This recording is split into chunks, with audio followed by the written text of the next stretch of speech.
नमस्ते मित्रों, आज एक बहुत ही मार्मिक भरा प्रसंग बताने जा रहा हूँ। संसार भर के विकासवादियों ने प्रश्न, क्या मनुष्य पहले बंदर था? कुछ वर्ष पूर्व केंद्रीय मानव संसाधन विकास राज्य मंत्री माननीय डॉक्टर सत्यपाल सिंह जी के इस कथन कि मनुष्य की उत्पत्ति बंदर से नहीं हुई, संपूर्ण भारत के बुद्धिजीवियों में हलचल मच रही थी। कुछ वैज्ञानिक सोच के महाअनुभव इसे सांप्रदायिक संकीर्णता जन्य रूढ़िवादी सोच की संज्ञा दे रहे थे। मैं उन महाअनुभवों से निवेदन करता हूँ कि मंत्री जी का यह विचार रूढ़िवादी नहीं बल्कि सुदृढ़ तर्कों पर आधारित वैदिक विज्ञान का ही पक्ष है। ऐसा नहीं है कि विकासवाद का विरोध कुछ भारतीय विद्वान ही करते हैं, अपितु अनेक यूरोपियन वैज्ञानिक भी इसे नकारते आए हैं। मैं इसका विरोध करने वाले संसार भर के विकासवादी से प्रश्न करना चाहता हूँ। ये प्रश्न प्रारंभिक है, इनका उत्तर मिलने पर और प्रश्न किए जाएंगे। शारीरिक विकास। पहला, विकासवादी अमीबा से लेकर विकसित होकर बंदर पुनः सैने दो मनुष्य की उत्पत्ति मानते हैं। वे बताएं कि अमीबा की उत्पत्ति कैसे हुई। सेकंड, यदि किसी अन्य ग्रह के जीवन आया तो वहाँ उत्पत्ति कैसे हुई? जब वहाँ उत्पत्ति हो सकता है तब इस पृथ्वी पर क्यों नहीं हो सकता? तीसरा, यदि अमीबा की उत्पत्ति रासायनिक क्रियाओं से किसी ग्रह पर हुई है तब मनुष्य के शुक्राणु या अंडाणु की उत्पत्ति इसी प्रकार क्यों नहीं हो सकता? चौथा, उड़ने की आवश्यकता होने पर प्राणियों के पंख आने की बात कही जाती है, परंतु मनुष्य जब से उत्पन्न हुआ है उड़ने हेतु हवाई जहाज बनाने का प्रयत्न करता रहा है, परंतु उसके पंख क्यों नहीं उगे? यदि ऐसा होता तो वे हवाई जहाज के आविष्कार की आवश्यकता नहीं होती। पांचवा, शीत प्रदेशों में शरीर पर लंबे बाल विकसित होने की बात कही जाती है, जब शीत प्रधान देशों में होने वाले मनुष्यों के रीछ जैसे बाल क्यों नहीं उगे? उसे कंबल आदि की आवश्यकता क्यों नहीं पड़ी? छठवां, जिराफ की गर्दन इसलिए लंबी हुई कि वह धरती पर घास सूख जाने पर ऊपर पेड़ों की पत्तियां गर्दन ऊंची करके खाता था। जरा बताइए कि कितने वर्ष तक नीचे सूखा और पेड़ों की पत्तियां हरी रही? फिर बकरी आज भी पेड़ों के दो पैर रख कर पत्तियां खाती है, उसके गर्दन लंबी क्यों नहीं हुई? बर्दन सातवां, बंदर के पूंछ गायब होकर मनुष्य बन गया। जरा कोई बताए कि बंदर की पूंछ कैसे गायब हुई? क्या उसने पूंछ का उपयोग करना बंद कर दिया? कोई बताए कि बंदर पूंछ का क्या उपयोग करता है और वह उपयोग उसने क्यों बंद किया? यदि ऐसा ही है तो मनुष्य के भी नाक कान गायब होकर छिद्र ही रह सकते थे। मनुष्य लाखों वर्षों से बाल और नाखून काटता आ रहा है, जब भी बराबर वापिस उगते आ रहे हैं, ऐसा क्यों? आठवां, सभी बंदरों का विकास होकर मानव क्यों नहीं बने? कुछ तो अमीबा के रूप में ही अब तक चले आ रहे हैं और हम मनुष्य बन गए, यह क्या है?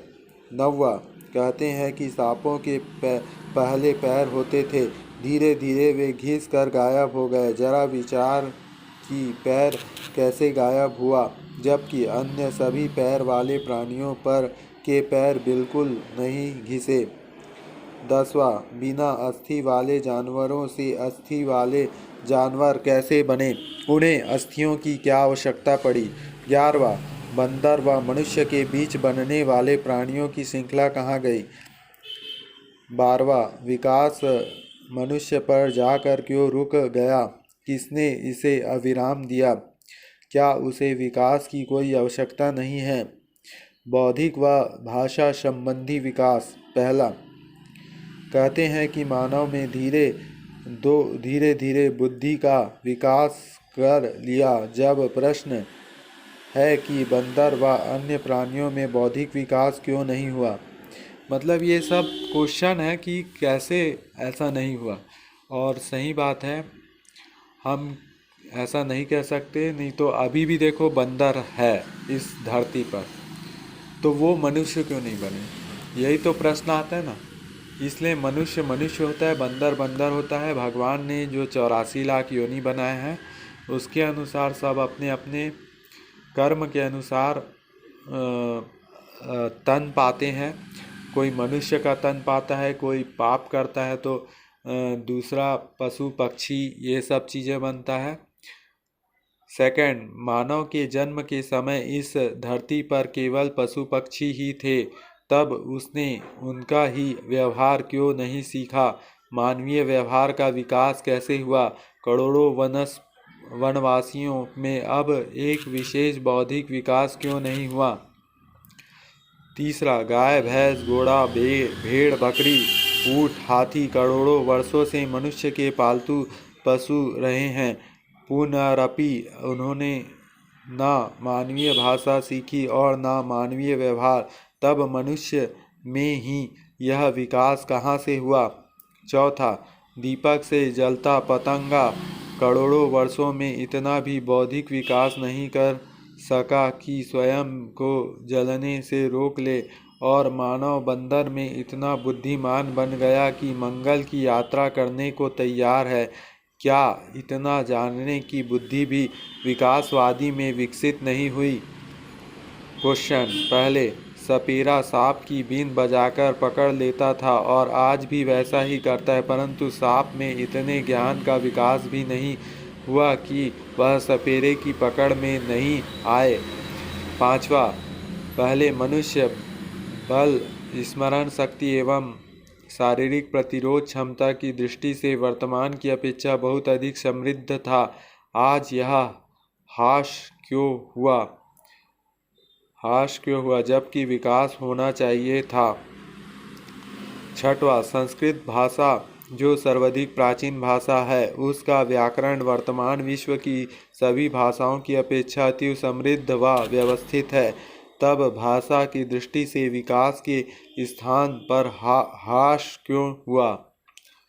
सातवां, प्राचीन ऋषियों के ग्रंथों से भरे विज्ञान के सम्मुख वर्तमान विज्ञान अनेक दृष्टि से पीछे है, पर मैं अभी सिद्ध करने वाला हूँ, तब यह विज्ञान का ह्रास कैसे हुआ?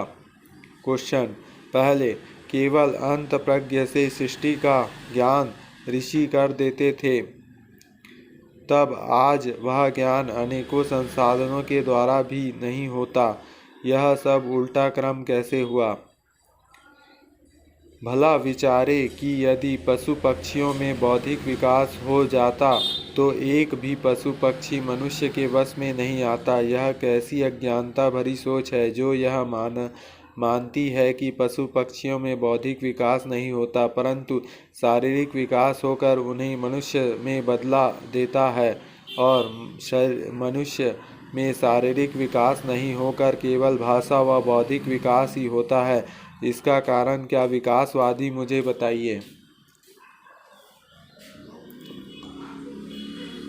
उधर जो प्रबुद्ध जन किसी वैज्ञानिक पत्रिका में पेपर प्रकाशित होने को ही प्रमाणित की कसौटी मानते हैं, उससे मेरा अति संक्षिप्त विनम्र निवेदन है। पहला, बिग बैंग थ्योरी व इसके विरुद्ध अनादि ब्रह्मांड थ्योरी, दोनों ही पक्षों के पत्र इन पत्रिकाओं में छपते हैं, तब कौन सी थ्योरी की सत्य माने?